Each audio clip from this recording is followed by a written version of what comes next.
سچائی اور ایمانداری کی کہانی۔ ایک چھوٹے سے شہر میں حسن نام کا ایک غریب لیکن ایماندار نوجوان رہتا تھا۔ اس کے پاس زیادہ دولت نہیں تھی، لیکن اس کا دل اللہ کے خوف اور نیکی سے بھرا ہوا تھا۔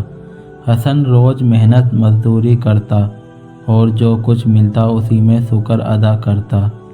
ایک دن شہر کا ایک بڑا تاجر حسن کے پاس آیا اور کہا، میں دور کے شہر جا رہا ہوں، یہ سونے کے سکے تمہارے پاس امانت کے طور پر چھوڑنا چاہتا ہوں، جب میں واپس آؤں تو مجھے لوٹا دینا۔ حسن نے امانت لیتے ہوئے کہا، امانت اللہ کی ہوتی ہے، انشاءاللہ میں اس کی پوری حفاظت کروں گا۔ تاجر چلا گیا۔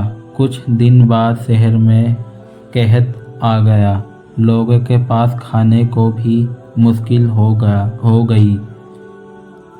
حسن کی حالت بھی کمزور ہوتی چلی گئی۔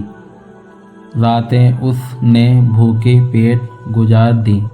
جب وہ سونے کے سکوں کی تھالی دیکھتا، شیطان وسوسہ ڈالتا، تھوڑے سے سکے لے لو، کون سا کوئی دیکھ رہا ہے۔ مگر حسن کا ایمان مضبوط تھا۔ وہ کہتا رہا، رب مجھے دیکھ رہا ہے، امانت میں خیانت حرام ہے۔ ایک رات بھوک سے پریشان ہو کر حسن مسجد گیا۔ اس نے اللہ سے رو رو کر کہا، دعا کی، یا اللہ مجھے حلال رزق عطا فرما اور مجھے گناہ سے بچا۔ اگلی صبح ایک مسافر شہر میں آیا۔ اس نے حسن سے پوچھا، کیا تم محنتی اور ایماندار ہو؟ حسن نے جواب دیا، میں کوشش کرتا ہوں کہ اللہ کو راضی رکھوں۔ مسافر نے کہا، مجھے اپنے کھیت کی دیکھ بھال کے لیے ایک بھروسے مند آدمی چاہیے۔ حسن نے کام قبول کر لیا۔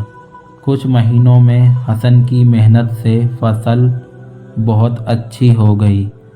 مسافر خوش ہوا اور اس نے حسن کو اچھا معاوضہ دیا۔ حسن نے زندگی دھیرے دھیرے بہتر ہونے لگی۔ کچھ عرصے بعد تاجر واپس آیا اور اپنی امانت مانگی۔ حسن نے فوراً سونے کی تھالی اسی حالت میں لوٹا دی۔ تاجر نے تھالی کھول کر دیکھی، ایک سکہ بھی کم نہیں تھا۔ اس کی آنکھوں میں آنسو آ گئے۔ اس نے کہا، حسن تم نے ثابت کر دیا کہ دنیا میں آج بھی سچے اور ایماندار لوگ موجود ہیں۔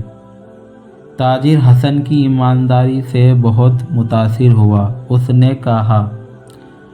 اس نے حسن کو اپنا کام سکھایا اور اپنے ساتھی بنا لیا۔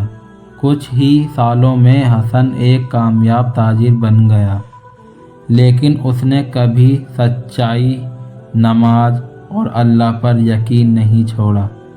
سبق: جو شخص اللہ پر بھروسہ کرتا ہے، ایمانداری اور سچائی پر قائم رہتا ہے، اللہ اس کے لیے راستے کھول دیتا ہے جہاں سے اسے امید بھی نہیں ہوتی۔